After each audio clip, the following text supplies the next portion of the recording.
Hello everyone, welcome to the channel once again. मैं हूं CS Sudesh Gupta. इस बार हम आपके लिए पॉलिटी की सीरीज लेकर आ रहे हैं।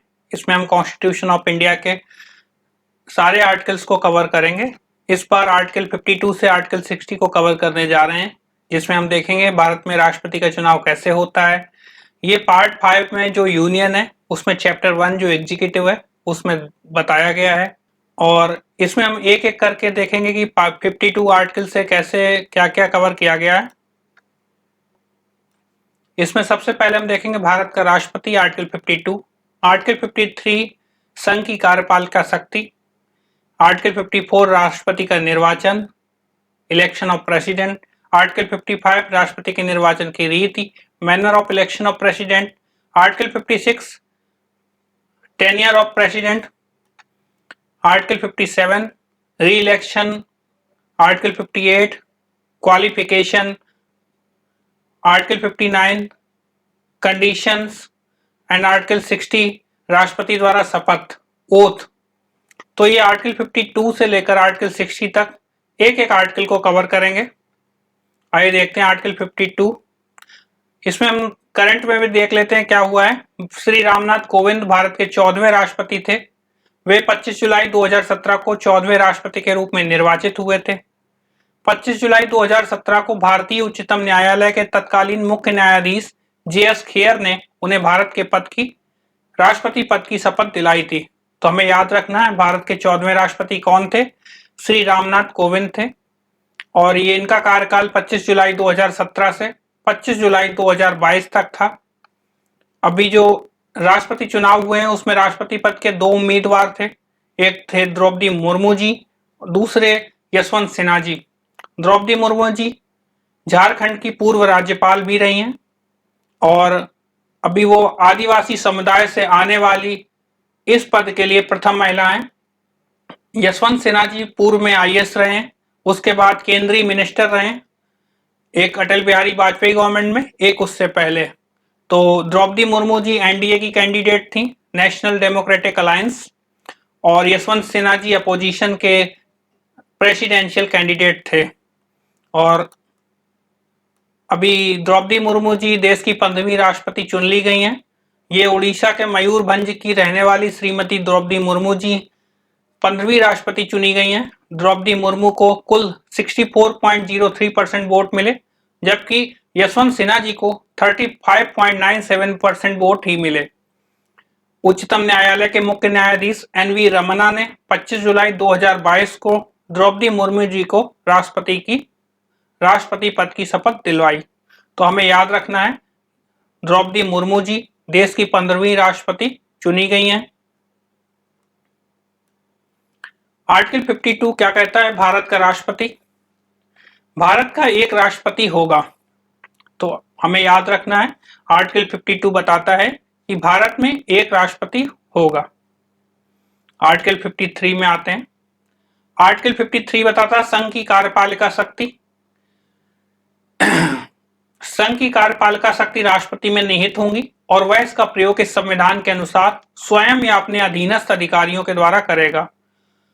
तो जो एग्जीक्यूटिव पावर्स हैं यूनियन की, वो राष्ट्रपति के पास होंगी, और वह इसका प्रयोग संविधान के अनुसार या तो खुद, और अगर वो नहीं खुद कर पा रहा या किसी दौरे पर है तो वो अपने अधीनस्थ अधिकारी को छोड़कर जाएगा और वो उस चीजों का कार्यान्वयन संभालेगा। संघ के रक्षा बलों का सर्वोच्च समादेश राष्ट्रपति में निहित होगा, और उसका प्रयोग विधि द्वारा विनियमित होगा। हमें याद रखना है कि जो तीनों सेनाओं का प्रमुख होते हैं वो राष्ट्रपति में, और उनकी रक्षा बलों का जो सर्वोच्च समादेश है वो राष्ट्रपति के पास है, और उसका प्रयोग राष्ट्रपति संसद के द्वारा बनाए गए नियमों के अनुसार लॉ के द्वारा किया जाएगा। आर्टिकल 54 राष्ट्रपति का निर्वाचन, इलेक्शन ऑफ प्रेसिडेंट। राष्ट्रपति का निर्वाचन ऐसे निर्वाचक गण के सदस्य करेंगे जिसमें संसद के दोनों सदनों के निर्वाचित सदस्य, याद रखने वाली बात है, यह बोला गया संसद के दोनों सदनों के निर्वाचित सदस्य, यानी कि जो कि चुने हुए सदस्य हैं वही संसद में के सदनों के वोट डाल पाएंगे। और राज्यों की विधानसभाओं के निर्वाचित सदस्य, जो राज्यों की विधानसभाओं के निर्वाचित सदस्य होंगे वो इसमें वोट कर पाएंगे। तो कौन कौन वोट कर सकता है, आइए देखते हैं।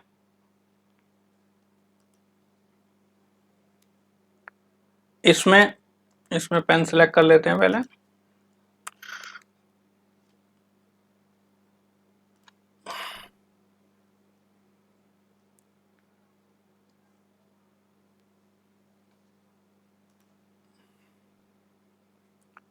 तो यहाँ हम देखेंगे जो लोकसभा है यानी कि हाउस ऑफ पीपल, इसके जो मेंबर्स होंगे वोट डाल सकते हैं। और जो आपके राज्यसभा है यानी कि काउंसिल ऑफ स्टेट्स, उसके मेंबर्स वोट डाल सकते हैं। यहाँ में याद रखने वाली बात है कि इसके 543 मेंबर्स होते हैं जो कि इलेक्टेड होते हैं, और राज्यसभा के जो मेंबर्स होते हैं वो 233 इलेक्टेड मेंबर्स होते हैं, ये वोट डाल सकते हैं। और जो 12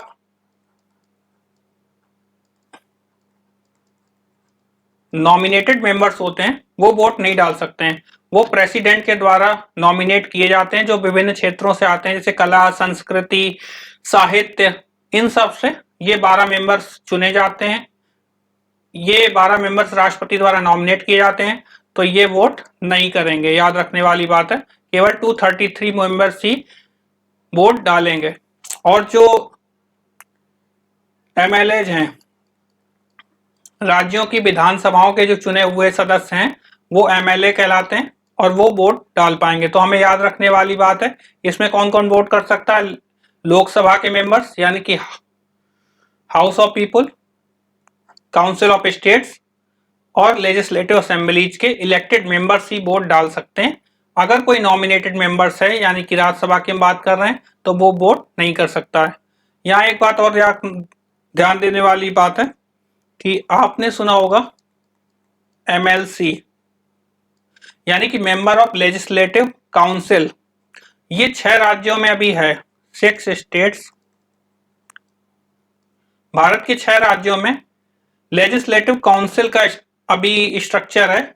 कौन कौन से राज्य हैं? आंध्र प्रदेश है, तेलंगाना है, उत्तर प्रदेश है, महाराष्ट्र है, बिहार है और कर्नाटका है। यूपी, महाराष्ट्र, कर्नाटका,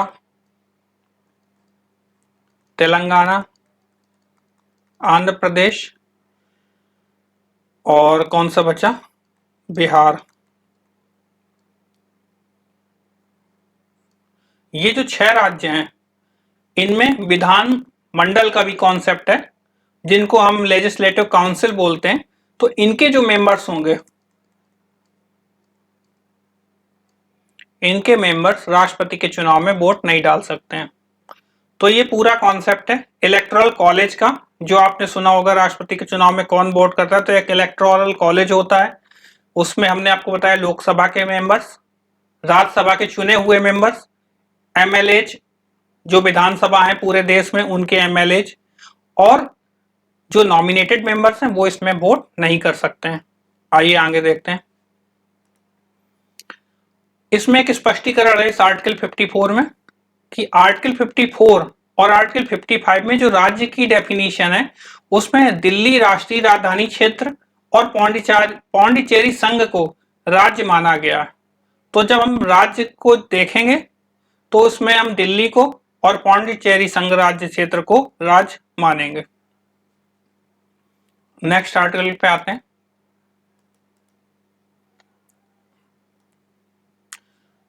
राष्ट्रपति के निर्वाचन की रीति क्या है? इसमें एक रूपता लाने के लिए और समतुल्यता, जो राज्यों और संघ में समतुल्यता लाने के लिए संसद और प्रत्येक राज्य की जो विधानसभा है उसका प्रत्येक निर्वाचित सदस्य वोट करे, उसको ऐसे बनाया गया कि राज्यों के भिन्न भिन्न राज्यों के प्रतिनिधित्व के मापमान में एक रूपता शामिल हो। तो हर राज्य के, चाहे वो छोटा हो राज्य हो, चाहे बड़ा राज्य हो, चाहे छोटी आपकी विधानसभा का जो सदस्य है या फिर बड़ी विधानसभा का सदस्य है, वो सब एक रूपता है। तो राष्ट्रपति के निर्वाचन में सबका एक अधिकार हो और इनका सिंगल ट्रांसफरेबल वोट होता है। और वोटिंग कैसे होगी ये देख लेते हैं। तो सबसे पहले हम देखते हैं एक विधायक की वोट की वैल्यू क्या होगी। ये हम आपको प्रैक्टिकल में बता रहे हैं। हम अभी आपको एग्जांपल दे रहे हैं। मध्य प्रदेश के एक विधायक की वोट की वैल्यू निकालने के लिए हमें राज्य की कुल जनसंख्या को 1000 से भाग देना होगा। इसके बाद जो जनसंख्या हासिल होगी, इसके बाद जो संख्या हासिल होगी उसे विधानसभा की कुल सीटों की संख्या से भाग देंगे और इसके बाद जो संख्या प्राप्त होगी वह एक विधायक के वोट की वैल्यू होगी। अगर आपने एक राज्य के विधायक की वोट की वैल्यू निकालना सीख लिया तो वो सब राज्यों के लिए एक सा ही है। उसका कॉन्सेप्ट हम आपको एमपी का एक एग्जांपल देकर बता रहे हैं। और इसमें यह ध्यान देने वाली बात है कि 1971 की जो सेंसस है, जो आपकी पॉपुलेशन का सेंसस है 1971 को, उसको आधार बनाया गया। तो जब भी आप एग्जाम में आए तो ध्यान रखना है राष्ट्रपति के जो चुनाव होंगे उसमें जो जनसंख्या का आधार होगा वो 1971 की जनसंख्या को आधार माना गया। तो इसमें हम देखते हैं कैसे ये निकला। 1971 में राज्य की कुल जनसंख्या को 1000 से भाग देने के बाद जो संख्या मिलेगी उसे 230 से भाग देने पर संख्या प्राप्त होगी। 230 क्या है? 230 मध्य प्रदेश में टोटल मेंबर्स हैं लेजिस्लेटिव असेंबली के। तो जो सीट्स हैं विधानसभा की वो 230 सीट्स हैं मध्य प्रदेश में। तो इसमें हम देखते हैं मध्य प्रदेश की जनसंख्या की गणना क्या थी। ये गणना थी 3,16,625 जनसंख्या थी उस समय। उसको डिवाइड किया 1000 से और 1000 से जो संख्या आई उसका मल्टीप्लाई किया राज्य की टोटल सीट्स से जो विधानसभा में, यानी कि 230। तो टोटल कितना आ गया? 130.50। तो इसको हमने निकाल लिया 131। तो यानी कि एक विधायक की वोट की वैल्यू करीब 131 यानी 131 होगी। वहीं मध्य प्रदेश के विधानसभा की कुल वैल्यू यानी 131 को अगर हम 230 जो टोटल सीटें हैं उससे मल्टीप्लाई कर देते हैं तो 30,130 के पास होगी। इसको हम एक बार फिर से देख लेते हैं।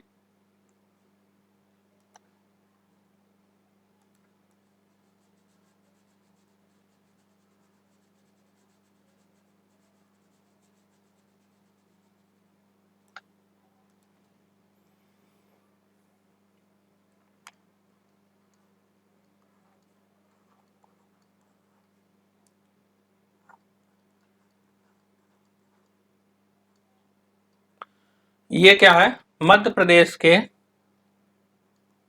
1971 की पॉपुलेशन और इसको हमने डिवाइड किया 1000 से।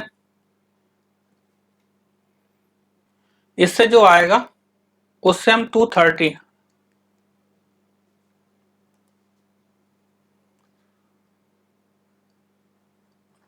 जो सीट्स हैं टोटल मध्य प्रदेश की,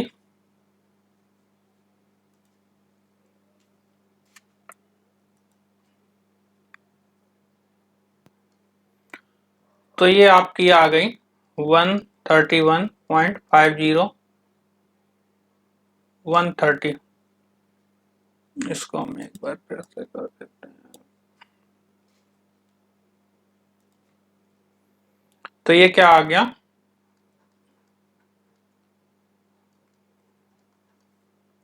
तो इसको हमने टोटल में ले लिया 131।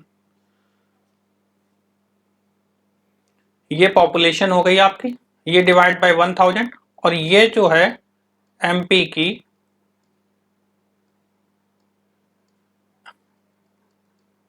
टोटल एमएलए की सीट्स हैं। कितनी सीट्स हैं? 230। तो ये आ गई आपकी काउंटिंग। अब हमें आगे देखना है। ये आपको क्लियर हो गया होगा आई थिंक। अब एक सांसद के वोट की वैल्यू कितनी होती है?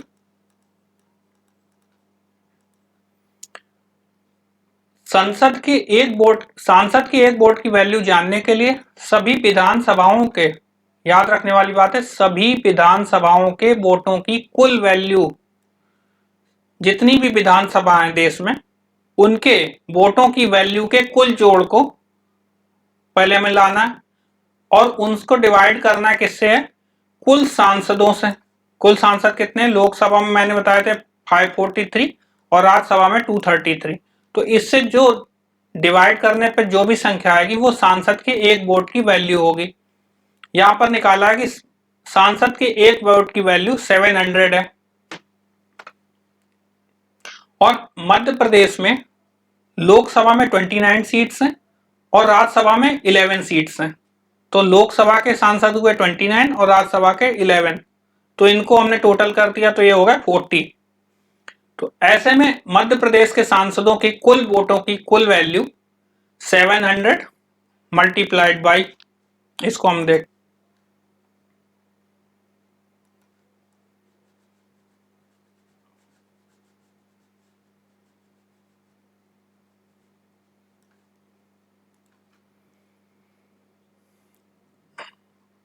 700,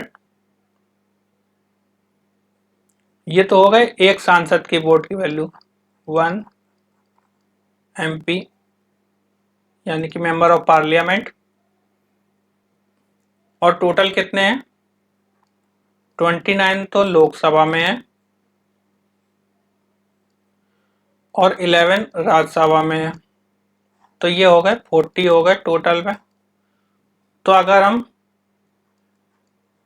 MP का निकालेंगे 700 मल्टीप्लाई बाई 40, तो ये आ गया MP के सांसदों की कुल वोट की वैल्यू आ गई 28,000। ये है आपकी सांसद की एक वोट निकालने की क्या विधि होगी।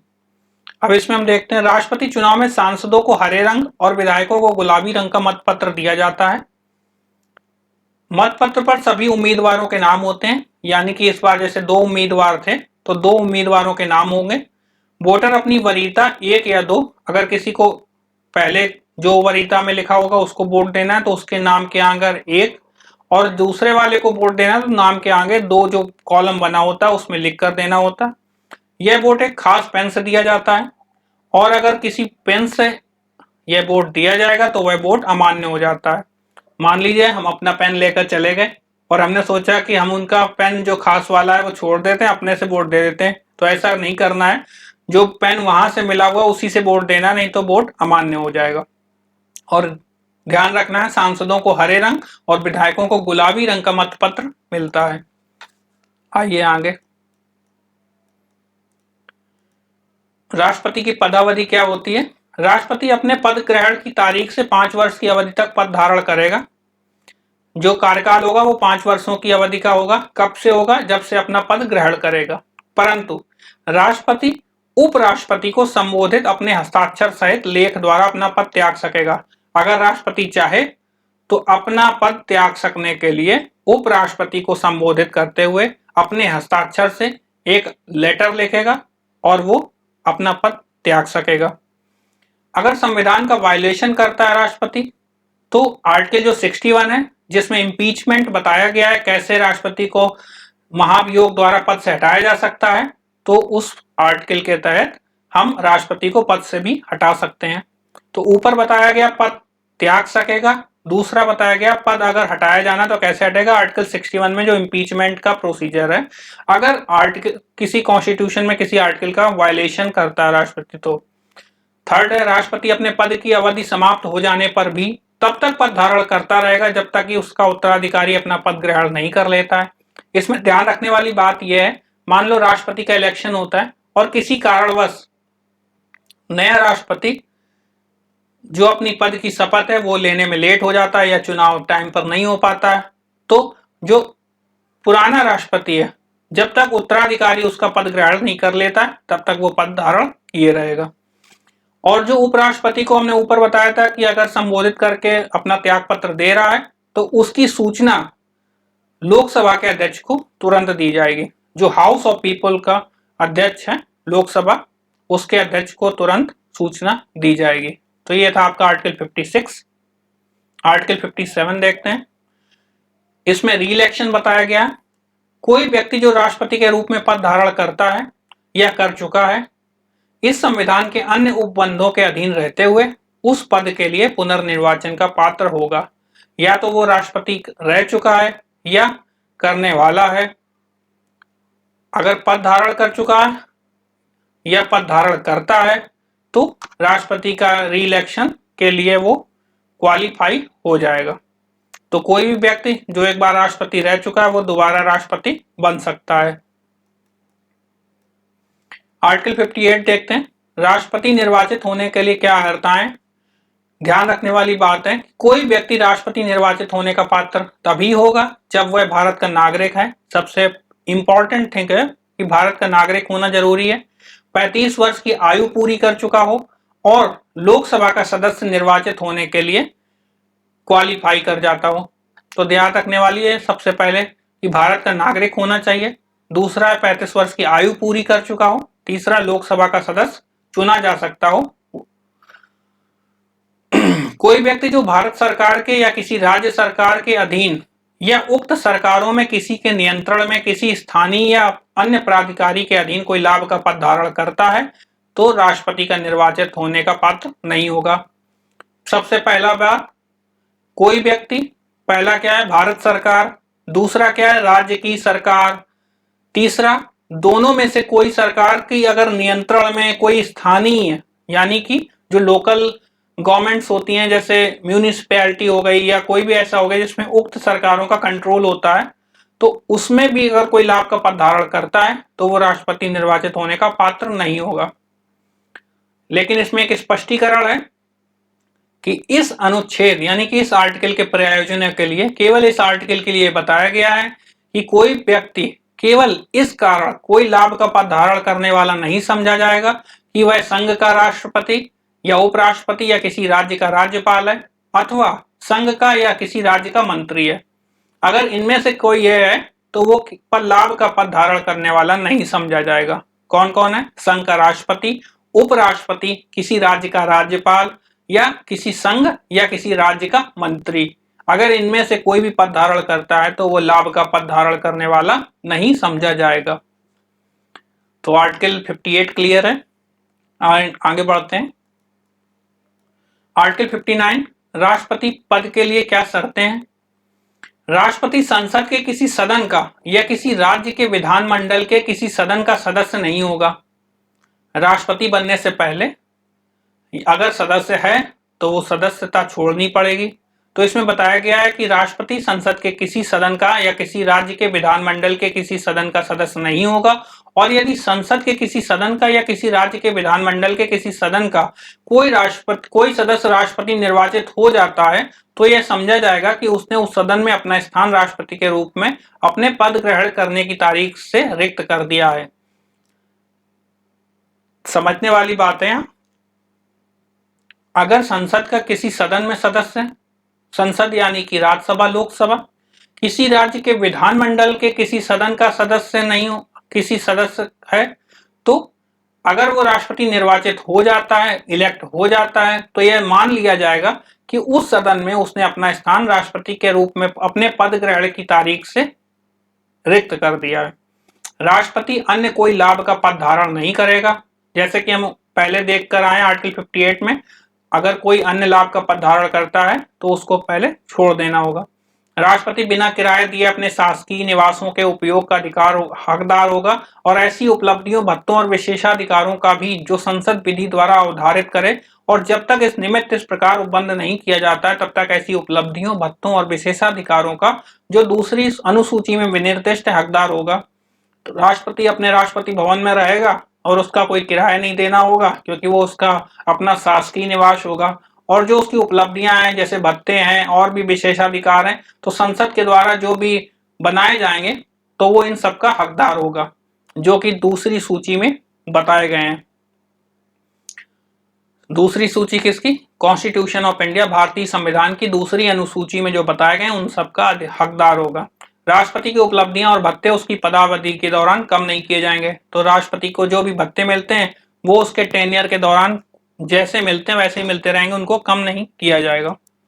आर्टिकल 60, प्रत्येक राष्ट्रपति और प्रत्येक व्यक्ति जो राष्ट्रपति के रूप में कार्यकाल कर रहा है, या तो राष्ट्रपति जो चुना गया वो, या कोई व्यक्ति जो राष्ट्रपति के रूप में कार्यकाल कर रहा है वो, या उसके कृत्यों का निर्वहन कर रहा है। जैसे कि हमने आर्टिकल 53 में पढ़ा था कि राष्ट्रपति अपने कार्य का निर्वहन के लिए कोई भी अधिकारी रख सकता है, तो उसकी भी बात बताई गई है। प्रत्येक राष्ट्रपति जो चुना गया है या प्रत्येक व्यक्ति जो राष्ट्रपति के रूप में कार्य कर रहा है या उसके कृत्यों का निर्वहन कर रहा है, अपना पद ग्रहण करने से पहले भारत के मुख्य न्यायमूर्ति या उसकी अनुपस्थिति में उच्चतम न्यायालय के उपलब्धतम ज्येष्ठतम न्यायाधीश यानी कि सीनियर जज के समक्ष निम्नलिखित प्रारूप में शपथ लेगा या प्रतिज्ञान करेगा और उस पर अपने हस्ताक्षर करेगा।